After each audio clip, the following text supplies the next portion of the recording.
Hello, എന്താണ് വിശേഷം? ഞങ്ങളുടെ ഒരു കുഞ്ഞു ഗ്രാമത്തിലെ ഒരു വൈകുന്നേരത്തെ വീഡിയോയിലേക്ക് എല്ലാവർക്കും സ്വാഗതം. എൻ്റെ സൗണ്ടൊക്കെ ഇങ്ങനെയാണ്, തീരെ സുഖമില്ല. പുറത്തോട്ടധികം സൗണ്ട് എടുക്കാൻ പറ്റണില്ല. കേൾക്കുന്നവരൊന്ന് പറയണേ. ഞങ്ങളുടെ ഒരു കൊച്ചു ഗ്രാമമാണ്. ഞങ്ങളുടെ നാട്ടിലെ കാവും അതിൻ്റെ കരയിലുള്ള ഒരു കുഞ്ഞു കുളവും അതിലെ മീനുകളും ഒക്കെയാണ് കേട്ടോ. നിങ്ങൾക്ക് ഇഷ്ടമായി? ഞാൻ ഇന്നലെ അത് ലൈവിലിട്ടിരുന്നു. നിങ്ങളൊക്കെ കണ്ടു കാണുമെന്ന് വിശ്വസിക്കുന്നുണ്ട്. അപ്പോൾ ആ കുളത്തിലെന്ന് പറഞ്ഞാൽ കടയ്ക്കൽ അമ്പലത്തിലെ കുളത്തിലെ മീനുകളെല്ലാം കൊണ്ടുവന്ന് അത് വറ്റിച്ചപ്പോൾ ഇവിടെ അതിനകത്ത് കൊണ്ടിട്ടിരുന്നു കേട്ടോ. ഇതിനകത്ത് മീനുകളുടെ വയ്യ, കാരണം അത്രയും തിങ്ങി നിറഞ്ഞിട്ടാണ് മീനുകളുള്ളത്. ശരിക്കും മീനുകളുണ്ട് കേട്ടോ, വലിയ വലിയ മീനുകളുണ്ട്. പക്ഷേ എൻ്റെ ഫോണിൽ അത്ര ക്ലാരിറ്റിയോട് കിട്ടുമെന്ന് എനിക്ക് തോന്നണില്ല. നിങ്ങൾക്ക് കാണാൻ പറ്റുന്നുണ്ടോയെന്നും എനിക്കറിയില്ല. ഞങ്ങളുടെ നാടെന്ന് പറഞ്ഞാൽ ഒരുപാട് പ്രത്യേകതകളുടെ നാടാണ്. ഞാൻ ഒരുപാട് വട്ടം പറഞ്ഞിട്ടില്ലേ. ഒരു പക്ഷേ നമ്മളെ നാടിനെ സ്നേഹിക്കുന്ന കുറേ പേരിൽ ഒരാളായിരിക്കും ഞാൻ. എനിക്കെൻ്റെ നാട് അത്രയും ഇഷ്ടമാണ് കേട്ടോ. അയ്യോ, എനിക്ക് സോറി, നിങ്ങൾക്കൊന്നും തോന്നില്ലേ.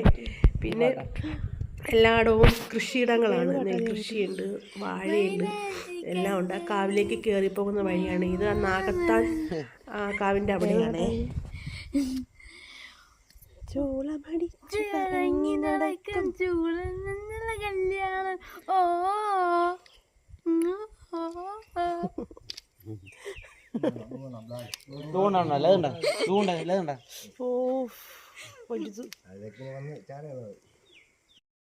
പൊരി തന്നെ സാധനം കഴിക്കുന്ന ആ ഇത് വലുതാണ്.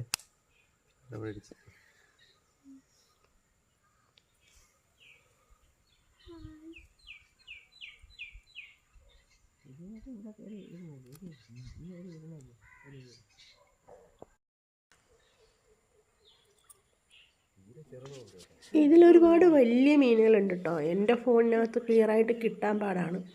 ഒട്ട മീനുകളുണ്ട്. ഒരുപാട് മീനുകൾ ചത്തുപോയി കേട്ടോ.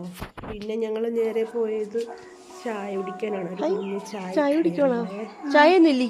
കൊച്ചു വർത്താനങ്ങളൊക്കെ പാവങ്ങളാണ്, നല്ല സ്നേഹമുള്ള ആൾക്കാരാണ്. അവരവിടെ മുമ്പ് സീരിയലുകാർ വന്ന കാര്യം പറയുകയാണ്. കുന്നും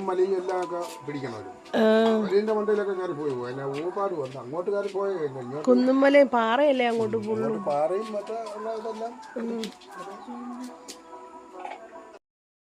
പിന്നെ ഞങ്ങൾ നേരെ പോയത് അനിമാമൻ എന്ന് പറയുന്ന ഒരു മാമൻ്റെ വീട്ടിലേക്കാണ്. മാമനാണെങ്കിൽ കൃഷിയാണ് ജോലി. ഒരുപാട് കൃഷിയിടങ്ങളൊക്കെ ഉണ്ട് പുള്ളിക്കാരന്. ഡ്രാഗൺ ഫ്രൂട്ടും കുരുമുളക്, വെറ്റില, പിന്നെ വാഴയില്ലേ, വാഴ, അങ്ങനെയുണ്ട്. മാമൻ്റെ മോനാണ് അവൻ. തിരിഞ്ഞ് അവൻ കാര്യങ്ങളൊക്കെ പറയുകയാണ്. പുള്ളിക്കാരന് ജോലിയായിട്ടുണ്ട്. പിന്നെ മാമന് കാണിച്ചു തരുവാണ് വെറ്റില. കണ്ടോ, വെറ്റില പിറ്റേന്നത്തെ മാർക്കറ്റിൽ കൊടുക്കാൻ പിച്ചി അടുക്കി വെച്ചിരിക്കുകയാണ്. ഇത് പിറ്റേന്ന് മാർക്കറ്റിൽ പുള്ളിക്കാരൻ കൊണ്ട് കൊടുത്ത് കാശ് മേടിക്കും. ഇനിയുണ്ട് പറിക്കാനായിട്ട്.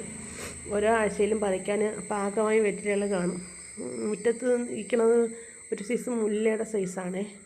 പിന്നെ ഞങ്ങൾ അവിടെ ചെന്നിരുന്നു. അവിടെ ചെന്നിരുന്നപ്പോഴത്തേക്ക് പുള്ളിക്കാരെ മാമി കുളിക്കുമായിരുന്നു. ദേവ് അവിടെ ഇരുന്ന് കാര്യങ്ങളൊക്കെ പറഞ്ഞ്. പുള്ളിക്കാരൻ ഡ്രാഗൺ ഫ്രൂട്ടില്ലേ അവിടെ ഉണ്ടായതാണ്. എനിക്ക് മേളിൽ കയറാൻ വയ്യാഞ്ഞിട്ടാണ്. ശരിക്കും പഴുത്ത് നിൽപ്പുണ്ടായിരുന്നേ. അതിനകത്തുനിന്ന് പറിച്ച് ഞങ്ങൾക്ക് തന്നു. പക്ഷേ ഞാൻ ആദ്യമായിട്ടാണ് ഈ സാധനം കഴിക്കുന്നത്. ഇങ്ങനെ ഡ്രാഗൺ ഫ്രൂട്ടെന്ന് പറഞ്ഞു കേട്ടിട്ടുള്ളതല്ല, ഞാൻ ഇതുവരെയും കഴിച്ചിട്ടില്ല. അപ്പം ഞാൻ ഇതിനകത്തുനിന്ന് കുറച്ചെടുത്ത് കഴിച്ചപ്പോഴത്തേക്ക് എനിക്കൊരു രുചിയും തോന്നിയില്ല. എന്തോ ഒരു വെള്ളം വായിലോട്ടിട്ടാണൊക്കെയുള്ളൊരു ഫീലിങ്സ് ആയിരുന്നു.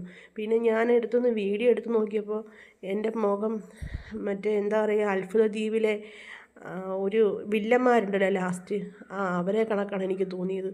അതേ കണക്ക് തോന്നി എനിക്ക്. ചിരി വന്നത് കണ്ടപ്പോൾ. പിന്നെ ഞങ്ങൾ വീട്ടിലേക്ക് വന്നു. വരുന്ന വഴിക്ക് കണ്ടില്ലേ മയിലും. സുഖമില്ലാത്തതുകൊണ്ട് അങ്ങനെയൊന്നും പോകാറില്ല. നല്ല ആക്റ്റീവാണെങ്കിൽ എൻ്റെ ഐഡിയൊക്കെ ഇപ്പം മോട്ടിവേഷനും കാര്യങ്ങളൊക്കെ നല്ലപോലെ ആയിരുന്നേനെ. ഒട്ടും ആക്റ്റീവല്ല. നിറയെ മയിലുകളാണ്, കണ്ടില്ലേ, നമ്മുടെ 4 ചുറ്റും മയിലുകളാണ്. അപ്പോൾ ഇന്ന് ഇത്രയൊക്കെയുള്ള വിശേഷങ്ങൾ. അപ്പോൾ അടുത്ത വീഡിയോയിൽ കാണാം. എല്ലാവരും ഒന്ന് സപ്പോർട്ട് ചെയ്യണേ. ആകെയുള്ള പ്രതീക്ഷയാണ് ഈ ചാനൽ. അപ്പോൾ എനിക്ക് ആവുമെങ്കിൽ അടുത്ത വീഡിയോയിൽ കാണാം.